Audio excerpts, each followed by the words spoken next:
Hello there, and welcome to the Trumpet Masterclass for the YouTube Symphony Orchestra. My name's Philip Cobb, and I'm the principal trumpet player of the London Symphony Orchestra, and on my right here is Nigel Gom. 2 years ago, when we did the YouTube thing, we had the old principal trumpet of the LSO, which is Maurice Murphy, who's now retired, very famous man. Maurice is 50 years older than you, so that's quite a big jump. What does it feel like? A massive privilege, to be honest, and I always, growing up, and to work with people like Rod and yourself, grew up listening to the orchestra, and because of the background and the heritage of the section, it's a massive privilege. It really is.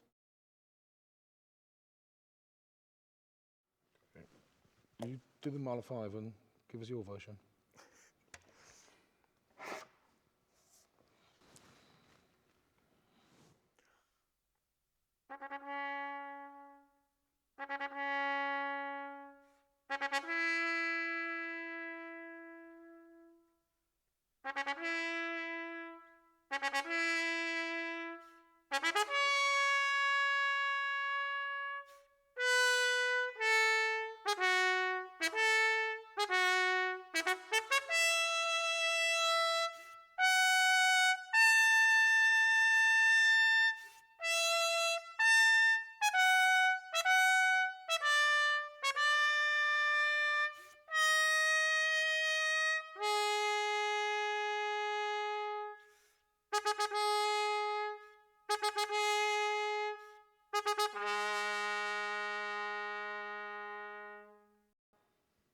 Fantastic. How do you approach doing something like that? Well, I think to start with, a lot of people know that Mahler 5 is one of the most famous trumpet excerpts, and also that the whole symphony starts with just the trumpet on its own. And I guess you have to approach it with a certain amount of confidence. And it's not the sort of, apart from maybe you could argue the first two bars, it's not the sort of entry that you can back off. So for me personally, I know it's maybe an arrogant viewpoint to take, but it's just about laying it down and starting it off as you mean to go on, really. For me, that's what goes through my head. And what about dynamics and all of, you're taking massive breaths very quickly.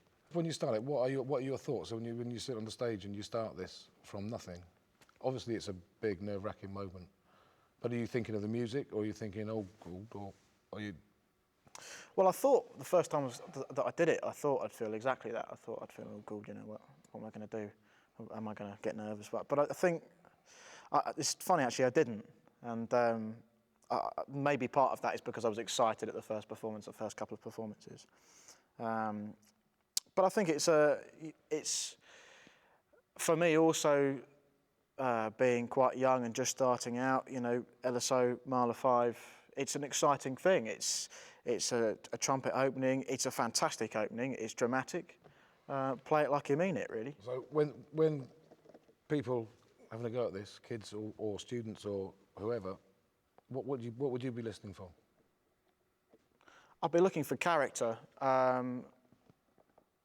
Bringing out every little detail, making sure that the phrases head to the right points, but also that the sound doesn't become too, I talk about confidence, but also that when you go for it, the sound doesn't become too aggressive and forcing the sound too much.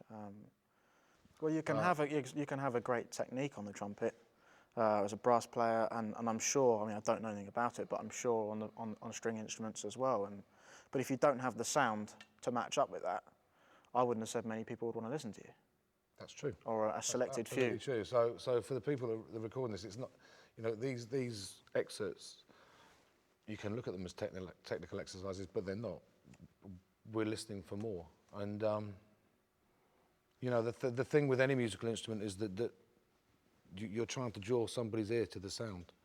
And it's often, subconsciously, it's not how brilliant and flashy or whatever they're playing, it's actually the sound of the instrument. So when you're doing stuff like this, there's a technical side to it, but there's an equal side to it, which is the musical side and making the beautiful sound on the instrument. Even when it's loud, it still has to be beautiful.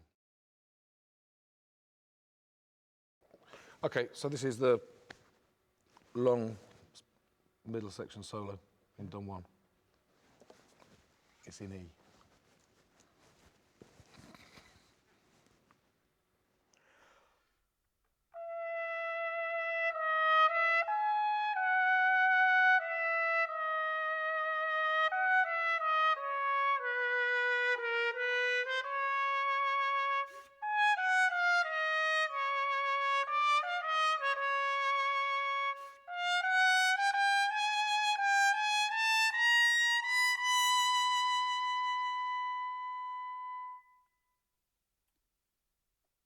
That's fantastic, Phil. You did that in 2 breaths. Why did you choose it there? Is that purely breath, or is it chops, or is it? Well, the final breath that I took just helps you when you're climbing up upstairs in the register. But I feel there are various opportunities to, if you're nervous or if you desperately need it on the chops, to grab a breath elsewhere. I mean, for example, figure 138, well, bar 138, second beat. After the time, yeah. It's just a quick opportunity to take a breath there, and then 4 bars later, and then another one. Because it's a very long phrase, isn't it? Yeah. That? Especially the first section. And you are, at that point, if I'm not mistaken, riding the entire orchestra.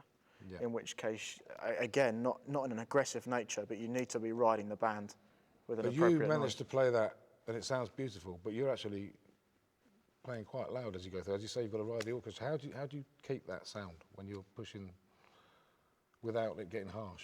Is it just a constant thing that you listen? Yeah. Because we talked to Maurice about this, and I said, Maurice, you just play tunes.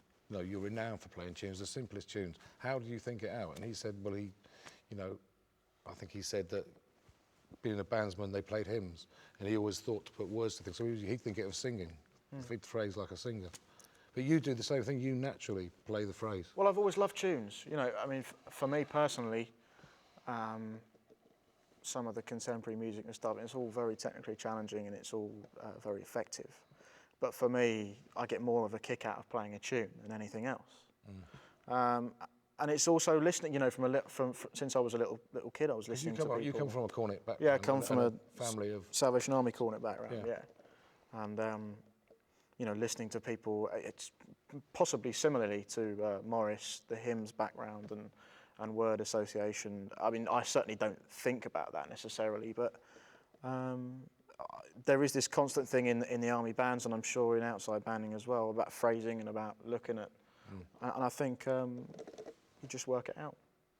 Yeah. So for those of you doing this, it's one thing, playing the notes, but you need to work out things like where you're going to breathe, how many times, and as Phil says, still try to make the big phrase out of that excerpt, which is a tough one because it ends on the high concert B. Shall I do it again, taking the breath? Yeah, do another one. Take the extra breath.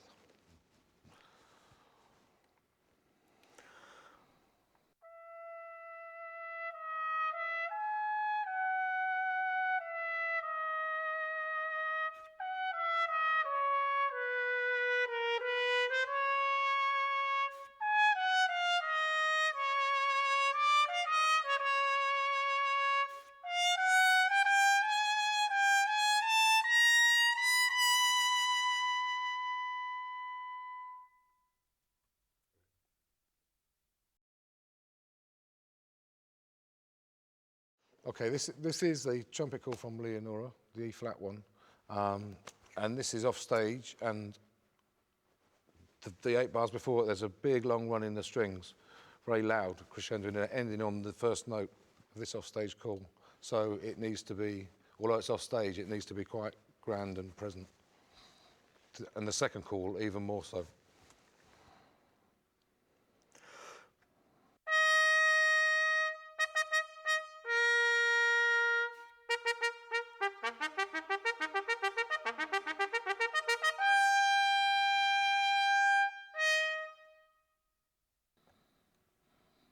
Good.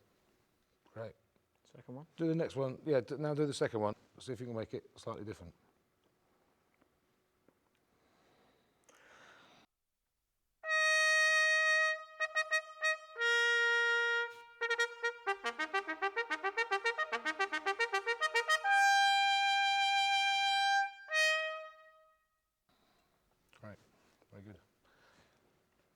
technically that's not difficult until you start playing it faster. I guess when you play this, do both calls, and we're really trying to although they're the same call, the second one needs to be more urgent in a musical way. It can be the semiquavers can push on a bit, and the triplets can push on a bit more if you can towards the long A, and yeah, this is the one to concentrate on the accuracy of the arpeggios. Any tips on that? Apart from practice slowly? Practice slowly and really hammer the valves down. Yeah. Try and just psychologically drill it in. Okay, and as a general for all these three excerpts, that's probably technically the easier of the three to do. But don't be discouraged by a fantastic principal trumpet player sitting here, you know, and we don't expect people to be able to play like that. Don't be put off with it. Have a go. By all means, have a go at it. And the things we're looking for, it's not just technique. We're looking for music. We're looking for tunes with phrasing, beautiful sound. It's not all to do with just technique and the accuracy of hitting notes on a brass instrument. One thing I think we should touch upon is just the fact that probably a lot of you have not played a lot of these pieces and excerpts in orchestras or with orchestras before, and personally something I love doing, not necessarily just trumpet players, but it's just listening to different types and styles of music. And I think it's a really, really good idea to have a listen to these excerpts and listen to where the trumpet comes in and what different trumpet players do, just so you get some sort of idea as to what you're dealing with when you're doing the audition, personally. Yeah. Not to copy, but to... Not to copy, no, but decide what you want to do. If you listen to 6 different recordings, you'll hear completely different versions. Well, that's in general, not just with these excerpts. It's completely, not copying other soloists, as Nigel said, but just listening to other players do different things, and it's always, I think it's always a plus. So, have fun doing it. Don't be afraid of it. If you do play it at quite a loud volume, make sure you get away from the mic a bit, because distorted recordings are quite easily done on a trumpet. And have fun. It's all supposed to be enjoyment, and if you're not enjoying it, then the listener won't enjoy. Well, that's the end of our mini masterclass. It's goodbye from Nigel and myself. Good luck, go for it and enjoy. I concur.